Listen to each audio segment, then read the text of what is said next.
Ano po bang main crop niyo dito? Ito lahat na nakatanim dito is lettuce lang. Iba't ibang klase ng lettuce. Ito ay romaine siya. Ang romaine kasi marami kasing klase rin. Yung nakita ko rin mas malalaki yung dahon. Yes, merong mga ganon, meron din Ito mga medyo maliliit, payat na pahaba. kayat na pahaba. Yung nando sa harap natin, ano naman Yan po yung tinatawag namin green eyes. Yan yung common na lettuce na ginagamit sa pang samgyup. Medyo nasa midway pa lang siya ng growth niya. Mga ano pa yan, 2 to 3 weeks pa bago siya ma-harvest. So anong variety naman to do? So ito po ay tinatawag na crystal lettuce. I think pinaka crispy na lettuce na tanim namin. Ang kanilang talagang texture napakalinis, ang ganda ng kanyang dahon. At Actually, magkano yun naman to do kung binibenta? Ito ay 250 per kilo. Mura na do.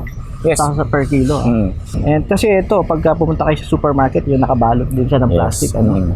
Sa parang lumalabas, mga 300 pataas ang price. Yes. Lahat ito ay pwedeng, lahat ng variety dito is pang salad.